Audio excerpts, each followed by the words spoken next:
Welcome.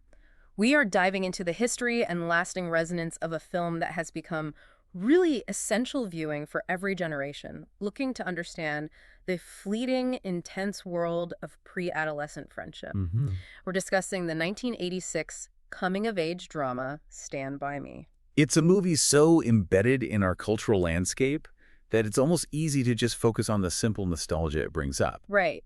But the story of this production, the challenges it overcame and the profound ripple effects it has had on cinema, on television, even on video games. It offers a far richer picture. Our sources today provide an extensive, detailed history moving far beyond the surface plot. That's right. And our mission today is to concentrate entirely on that. The film's unique production history, the remarkable chemistry Rob Reiner engineered in his cast, the immediate cultural impact it had, and, the powerful legacy of its enduring themes decades later. It's a great question. Why did this story about four 12-year-old boys in 1959 trekking across Oregon in search of a rumored dead body capture the world's imagination so completely? That's what we want to uncover. And, before we get into the minutia of filming and budgets, we really have to acknowledge the devastating emotional framing device that anchors the entire narrative. Oh, absolutely. The adult Gordy LaChance reflecting on the loss of his friend. The film's opening sets the stakes immediately. We learn that Gordy is prompted to write this memoir after reading a newspaper article detailing the tragic, early death of his childhood best friend, Chris Chambers. Chris, the character played so brilliantly by River Phoenix, the smart, the protective leader of the group, died years later trying to break up a fight in a fast food restaurant. And just knowing that, Hmm. it fundamentally changes the entire viewing experience. It does. You're watching a memory of pure, formative youth, knowing that one of the participants who seemed destined for success after finally escaping his troubled family name was taken so violently and so unjustly. The film becomes a memorial, doesn't it? It elevates the story from a simple adventure to a reflection on mortality, on the fragility of life, and just the profound depth of human connection. Gordy's adult narration confirms the stakes. He says, despite not having seen Chris in over a decade by the time of his death, that he will miss him forever. And that just validates the idea that those early friendships are truly foundational, irrespective of where life takes you afterwards. It's a powerful, powerful setup. So let's unpack the journey of the script, starting with its, I think for many people, surprising literary origin. Stephen King. Many people associate him strictly with horror, but this film, which feels so emotionally separate from his typical brand, it originated in his 1982 novella, The Body. And it wasn't published alone. That's a key detail. It was part of a collection titled Different Seasons. And this collection was King's conscious effort to show the public and the literary world that he was more than just a horror writer. Absolutely. It was a grouping of four novellas that were character-driven dramas. They were moving past the constraints of the genre King was, famous for. The significance of that collection cannot be overstated. The Body was packaged alongside the stories that eventually became the films The Shawshank Redemption and Apt Pupil. Right. So in its very DNA, Stand By Me was part of King's movement towards serious dramatic fiction that explores really deep psychological territory. It certainly captured the attention of screenwriters Bruce A. Evans and Reynold Gideon. It was Evans who first discovered the novella. He sent a copy to Gideon's wife as a birthday gift in August 1983. And once they decided they wanted to adapt it, they reached out to King's agent, Kirby McCauley. And the initial negotiation terms were, well, they were steep, especially for a drama without any guaranteed commercial viability. McCauley demanded $100,000 up front and 10% of the gross profits. $100,000 in 1983 was a lot of money. But that percentage of gross profits, Yes. before any expenses were even factored out, that was the real barrier. They knew a film based on a non-horror King novella featuring no major movie stars would be a very hard commercial sell. And that percentage would make it almost impossible to turn a profit. So to counteract this, Evans and Gideon focused on attaching a reputable director to give the project some market value. They teamed up with Adrian Lyne, who was interested. With Lyne on board, they approached the studios, and eventually Martin Schaefer at Embassy Pictures showed some interest. But the rights negotiations, they dragged on for 4 months. It wasn't until Embassy Pictures managed to negotiate the price down settling for $50,000 and a much smaller, undisclosed percentage of profits that they finally secured the material. And then Evans and Gideon wrote the screenplay in just 8 weeks. Adrian Lyne was slated to direct. But here is where fate, or perhaps, good luck for the final film, intervened. Right. Lyne became unavailable. He was tied up with other projects until 1986. So the script, now a finished draft, was sent to Rob Reiner, who had only recently started his directing career after achieving this huge fame as an actor. Reiner signed on in September 1984, but his initial reaction is so crucial to understanding the film's success. He thought the script had promise, but in his words, it suffered from a lack of focus. And if Reiner had simply filmed the story as written, we might have ended up with a solid but probably a less iconic ensemble adventure. That realization fundamentally changed the story's center of gravity. Reiner made the critical decision, as he explained in a 2011 interview, to shift the narrative entirely. And make Gordy LaChance the central emotional focus. Exactly. And this was a deeply personal move for Reiner, wasn't it? Very personal. He identified intensely with Gordy's struggle of feeling overshadowed and unloved, specifically relating it to his own experience growing up as the son of the legendary comedian Carl Reiner. So his version of the story became about a kid who felt worthless, finding empowerment and self-worth through the unconditional love of his friends. That connection transformed the film. It moved the plot from being about 4 boys looking for a body to being about one boy finding his voice and eventual career as a successful writer. An arc that Reiner explicitly linked to King himself, overcoming his own early life struggles through writing. Yes, and that single directorial decision gave the film the necessary emotional ballast to connect with audiences universally. The screenwriters incorporated these changes, producing the revised script by the end of 1984. But even with the emotional focus solidified, a massive marketing problem was looming. The title? The title. The film was still called The Body. And that title was a genuine liability. In March 1986, Columbia Pictures expressed serious concern. Reynold Gideon noted that The Body was hopelessly misleading. It just didn't reflect the film's tone at all. It suggested, what, a horror film? A fitness film? Or even something overtly sexual, none of which applied to a nostalgic character study about 12-year-old boys. So Reiner stepped in with a really elegant solution. He drew from the source material's mood rather than its plot. Stand By Me. Stand By Me, taken from the Benny King song released in 1961, which ultimately plays over the closing credits. It's one of the most brilliant title changes in cinema history. It really is. Because it signals instantly that the film is about loyalty and companionship. It immediately foregrounds the emotional stakes over the macabre plot device of the corpse. And even though Gideon called it the least unpopular option at the time, it became instantly iconic. But the production faced one final enormous crisis right before filming was set to commence in the summer of 1985. Embassy Pictures was sold to Columbia Pictures. And Columbia, in a purely commercial move, planned to cancel the entire production. Just scrap it. This is a remarkable moment of really personal faith saving a piece of cinema. The budget for the film was between $7.5 and $8 million. And Norman Lear, one of the co-owners of Embassy and an industry legend, he personally stepped in. He cited his immense faith in Reiner and the powerful new script, and he took $7.5 million of his own money and personally funded the completion of the film. Think about that. That is an immense gamble on an unproven concept starring unknown child actors. It speaks volumes about the quality of the script that Lear believed in Reiner enough to essentially underwrite the entire film's cost, preventing its immediate collapse. So Lear's rescue solved the funding issue, but they still didn't have a distributor once the film was finished. Embassy was gone. They screened a print for Michael Ovitz, the head of Creative Artists Agency, who promised to help secure a distribution deal. And the major studios, Paramount, Universal, Warner Bros., they all passed on it. Everyone passed.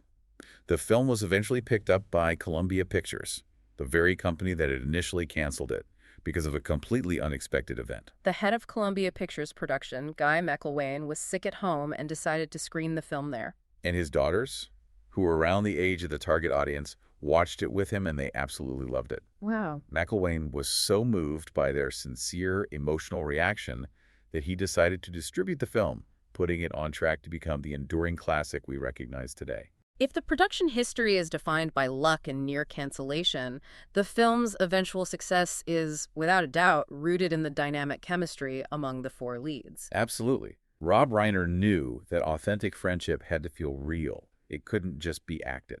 So his casting process was intense. He interviewed over 70 boys for the 4 main roles, out of more than 300 who had auditioned. And his strategy wasn't just to find talented actors. He was looking for boys whose internal lives and personalities mirrored the characters they were supposed to play. Wil Wheaton, who played Gordy, He confirmed this alignment in a 2011 interview. He said that Reiner found 4 young boys who were the characters we played. It was a form of casting designed to bring real-life experience and personality quirks directly onto the screen. So let's look at the specifics of that alignment. Wheaton himself was reportedly awkward, nerdy, shy, and sensitive. A perfect match for Gordy, who is perpetually in the shadow of his deceased brother and just struggling to find validation. And then River Phoenix as Chris Chambers. He was cast as the cool, smart, and passionate leader, the one destined to escape Castle Rock. Phoenix had actually initially read for Gordy, Right. but Reiner recognized his innate maturity and his leadership qualities, and he cast him as the group's protective father figure. Wheaton recalled that even then, Phoenix acted kind of like a father figure to some of us, off-screen. The alignment is most striking and maybe most complex in the case of Corey Feldman, As Teddy Duchamp. the angry, volatile character with a horrific home life. According to sources and Feldman's own accounts, his personal life mirrored that pain. It's a difficult thing to talk about. Wheaton revealed that Feldman was unbelievably angry and in an incredible amount of pain and had a terrible relationship with his parents. And this real-life turmoil directly informed Teddy's rage and vulnerability on screen, especially that famous scene where Teddy confronts the junk man. The consensus is that Reiner was actively seeking children who were already struggling, channeling their personal trauma into the role. And then there's Jerry O'Connell as the hapless, innocent Vern Tessio, The funny one. the funny one. O'Connell was cast because he embodied the necessary humor and that slightly dim-witted following quality of the character. And O'Connell himself stated that he tried to stay like Vern and say the stupid things Vern would, concluding, "I think I was Vern that summer." So the alignment was one thing, but Reiner didn't stop there. He had to ensure that the on-screen chemistry wasn't just acting. To build a genuine, unified friendship, he utilized a pretty radical pre-filming strategy. He put the 4 main actors together for 2 weeks before principal photography even began, purely to bond. Not rehearsing lines. No, not at all. They were playing games and exercises drawn from Viola Spolin's improvisation for the theater, which Reiner called the Bible of theater games. This immersive experience created the authentic camaraderie the film absolutely relies on. Wil Wheaton summarized the success of this strategy perfectly. He said, "When you saw the 4 of us being comrades, that was real life, not acting." They truly became a unit of friends. It makes the film's emotional landscape feel utterly believable. And before moving on to the technical details, we should quickly acknowledge the older Gordy, the narrator who frames the story. Richard Dreyfuss. Yes. Reiner carefully chose Richard Dreyfuss for the role of the adult Gordon LaChance, having considered David Dukes, Ted Bessel, and Michael McKean. And Dreyfuss just delivered the necessary blend of reflective melancholy and that earned wisdom that sells the entire memoir concept. Okay, so shifting to the setting. The search for the body takes place in the fictional town of Castle Rock, Oregon. But the location used for filming was Brownsville, Oregon. Right, selected specifically for its preserved 1950s ambience. Principal photography lasted 2 months, and around 100 local residents were used as extras, ensuring a genuine small-town feel. And of course, no discussion of authenticity and detail is complete without mentioning the famous Barfarama scene. Oh, the pie-eating contest. This is a story Gordy tells on the trail, demonstrating his talent for fiction, detailing how lard-ass Hogan ruins the local contest. And this was filmed in Brownsville. The technical specificity of the simulated vomit is delightfully repulsive and perfectly captures the tone of adolescent gross-out humor. A local bakery supplied the pies and extra filling, but that filling was mixed with large curd cottage cheese That's the secret ingredient. to simulate the realistic, chunky texture of vomit. The detail went down to the quantities required for each actor. They had prepared anywhere from, a 1/16 of a U.S. gallon for some audience members? Like who caught the crossfire? All the way up to 5 U.S. gallons of the mixture for the character Lardass himself. It's an insane level of commitment to a fictional story within the film, but it speaks to Reiner's dedication to making every element, even the most disgusting, feel authentic to Gordy's recollection. And beyond the pie contest, the most critical physical setting is the railway trestle, where the boys outrace a train. That sequence was filmed above Lake Britton Reservoir in California on the McCloud River Railroad. It's an 80-foot-tall trestle, and the scene took a full week to shoot. A full week, just because of the extreme logistics and, frankly, the danger. Because of that inherent risk, the production utilized 4 small, adult female stunt doubles with closely cropped hair, dressed identically to the young actors. They laid plywood planks across the railroad ties to give the doubles a safer, if still very precarious, running surface. And the crew went to extremes to enhance the visual peril. They used a specific steam engine, McLeod Railway 25, and employed telephoto compression. Which is a technical trick that makes distant objects appear much closer. Exactly. It visually compresses the space between the train and the running boys, heightening the tension and making the train seem dangerously imminent. But Reiner didn't rely solely on visual trickery. He used psychological tactics on the child actors to get the visceral fear needed for the close-up shots. He later described threatening the boys that if they weren't genuinely worried about the train killing them, they should worry about him because the crew was exhausted from pushing the camera dolly. It's a moment of high stakes, maybe slightly manipulative direction, but it resulted in the palpable, terrifying fear that we all experience as viewers. And it connects perfectly to the film's theme of manufactured memory versus terrifying reality in Gordy's recollection of that pivotal, life-altering summer. One final detail that speaks to Reiner's dedication to historical accuracy and safety for the 1959 setting. The cigarettes? The cigarettes. He insisted that the cigarettes smoked by the child actors were made of cabbage leaves. They look realistic on screen, but pose no physical risk to the young cats. So considering the difficult path to production, the negotiations, the near cancellation, the personal funding required, the film's commercial success was immediate and substantial. It premiered in a very limited release in August 1986, opening in just 16 theaters. That limited run generated almost $243,000, which is an extremely strong average of over $15,000 per theater. And that signaled overwhelming word-of-mouth success. It was overcoming the film's lack of major stars. So when it expanded later that month, debuting in 745 theaters, it landed at number 2 at the box office. The film eventually achieved a widest release of 848 theaters and grossed $52.3 million overall, which vastly exceeded its modest $8 million budget. The public clearly resonated with the story in a way the studio originally doubted. And critically, the film was mostly favorable. It maintains a strong 92% approval rating on Rotten Tomatoes and an A grade from audience polls conducted by CinemaScore. But not every critic was won over by what they saw as heavy sentimentality. Right, there was a genuine critical tension in 1986 regarding the film's nostalgic approach. Walter Goodman of the New York Times, for instance, called the narrative trite. And he argued that Reiner hammers in every obvious element in an obvious script, suggesting the sentimentality felt calculated. Dave Kerr from the Chicago Tribune echoed this, criticizing Reiner for using manufactured drama. So those were the voices arguing that the film leaned too heavily on predictable coming-of-age tropes. But the overwhelming positive consensus viewed the film's emotion as authentic, not manipulative. Sheila Benson at the Los Angeles Times called the film a treasure, absolutely not to be missed. And Paul Addonazio of the Washington Post praised the entire acting ensemble as wonderful, specifically highlighting the nuanced, outstanding performances by Wheaton and Phoenix. The critical reception really highlights how divisive the issue of film nostalgia can be. Was the film tapping into genuine shared memory, or was it simply using a formula to trigger an emotional response? Given its enduring status, the film certainly won that debate in the long run. But the single most important endorsement came directly from the film's original creator, Stephen King. Stephen King. His reaction significantly boosted the film's standing from just a commercial success to a critically validated adaptation. According to accounts from Reiner and the producers, King considered Stand By Me to be the first truly successful translation of any of his works to film. And that's key, because many of his earlier adaptations had deviated so widely from his original intent. The famous anecdote surrounding his first viewing tells the whole story. After an early private screening, King was so intensely moved by the translation of his memory onto the screen that he excused himself for 15 minutes. Just to compose himself privately. Yeah, and when he returned, he delivered a quote that became legendary. He told Reiner, "That's the best film ever made out of anything I've written," which isn't saying much.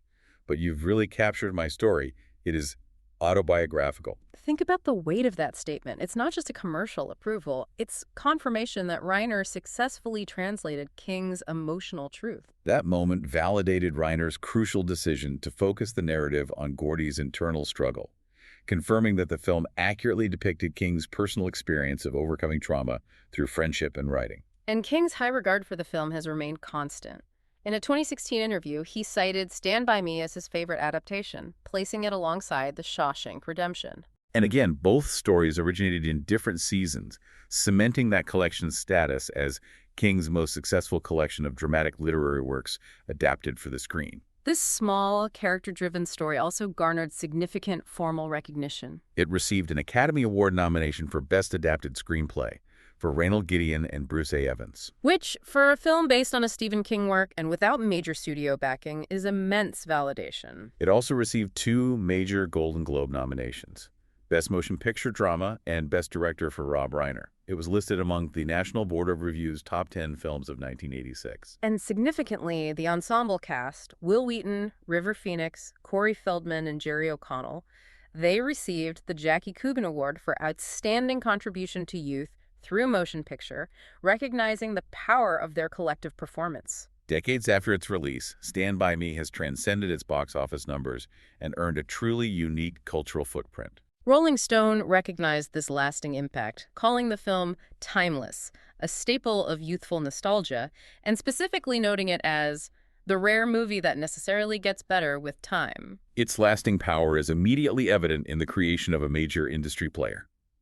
Following the film's critical and commercial success, Rob Reiner co-founded his own film and television production company in 1987. And he named it Castle Rock Entertainment? After the fictional Oregon town that serves as the setting for the film and King's novella. So that fictional small town became the namesake for a production powerhouse that went on to produce classic films and, perhaps most famously, one of the most successful television shows of all time, Seinfeld.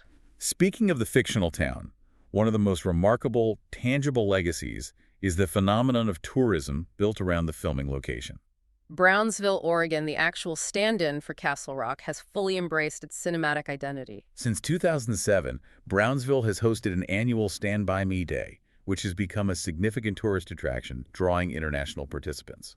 They noted the dedicated attendance of Japanese superfans, which really highlights the film's global reach. In 2010, they hosted a large 25th anniversary celebration, complete with a cast and crew Q&A session and a massive amateur pie-eating contest. Referencing the Barfarama scene, of course. Of course.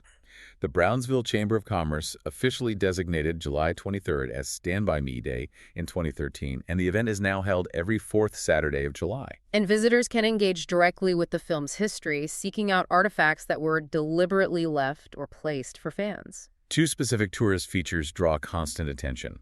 There's a penny embedded in the street at the precise location where the fictional Vern found one in the film. And a surviving advertising mural that was painted specifically for the movie production, which operates as a tangible piece of Hollywood history preserved in a small Oregon town. The film's influence also revived an actual musical classic, the use of Benny King's 1961 song, Stand By Me, in the film's closing credits and title sequence. It sparked a massive renewed interest in the tune. Although it had originally been a number 4 pop hit upon its initial release, in 1986, the song re-entered the Billboard Hot 100. Peaking at number 9 that December.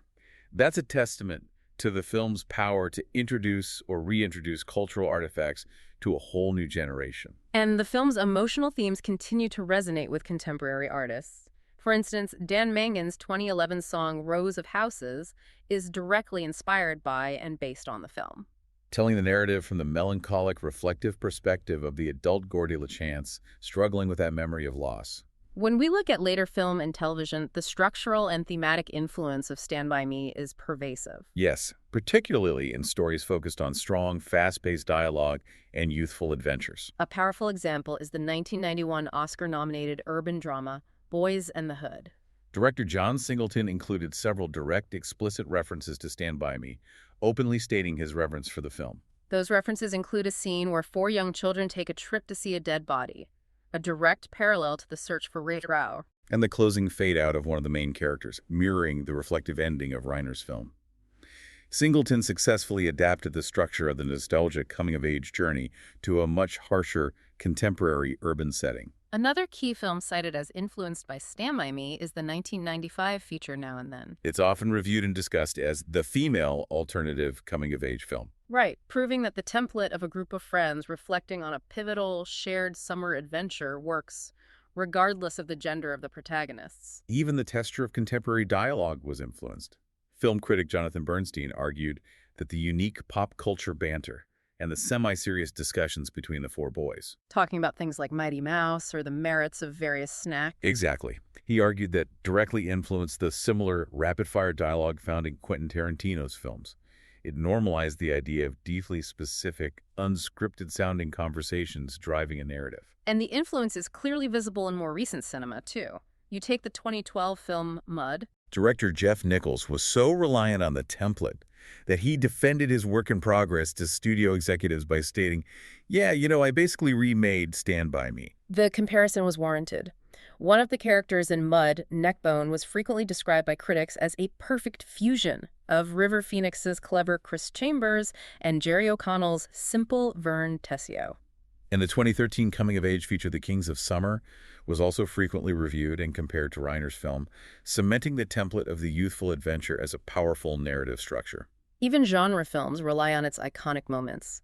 The 2020 film Love and Monsters included an excerpt of the song Stand By Me, right before a scene involving large, poisonous leeches. an obvious homage to the famous, horrifying leech swamp scene in the 1986 film. On television, the legacy of Castle Rock Entertainment brings the influence full circle. The company's first major television project was Seinfeld.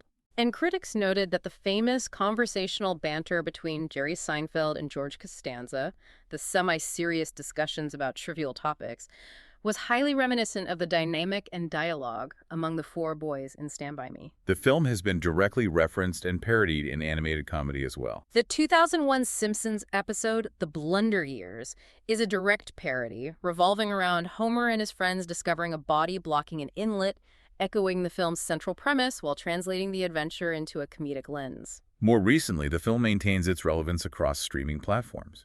In the acclaimed HBO series Euphoria, there is a notable scene where Fesco and Lexi are seen watching Stand By Me together and singing the song. And that demonstrates its continued ability to act as a point of cultural connection for younger characters, highlighting its intergenerational staying power. And perhaps the most surprising example of its global influence surfaces in the original Pokémon video games for the Nintendo Game Boy. Red, green, blue, and yellow. When the player character interacts with the TV in their virtual house, the character's mother is watching the movie. The player character observes, "There's a movie on TV, 4 boys are walking on railroad tracks, I better go too." And that reference was present in the original Japanese version, confirming its wide global influence on popular culture, serving as an inspiration for the fictional trainer to begin their own quest for adventure. What's truly fascinating here is that the lasting power of Stand By Me doesn't rely on spectacle or a conventional horror formula, despite its Stephen King origins. Not at all. It endures because it successfully captured a highly specific moment in life.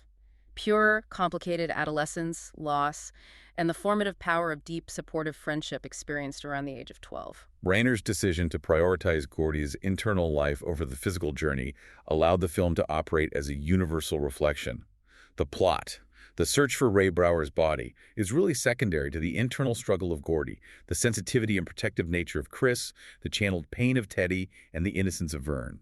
These bonds provided validation that perhaps they weren't receiving at home. It all comes back to the adult Gordy's narration, which serves as the film's final emotional thesis. The memoir he wrote about that Labor Day weekend in 1959 was his definitive act of honoring Chris and preserving the memory of that bond against the erosion of time and the reality of tragic loss. That narration connects the tragic death of his friend to the irreplaceable nostalgia of the journey. It gives the film its final, perfect emotional note, forcing you, the listener, to contemplate the depth and importance of your own history and those intense early relationships that shaped who you became. And it leaves us with the adult Gordy's final line from the film, a provocative thought that continues to resonate with anyone who recognizes the power of those early friendships. It's a question for you to mull over long after this discussion. I never had any friends later on like the ones I had when I was 12. Jesus, does anyone? Thanks for listening.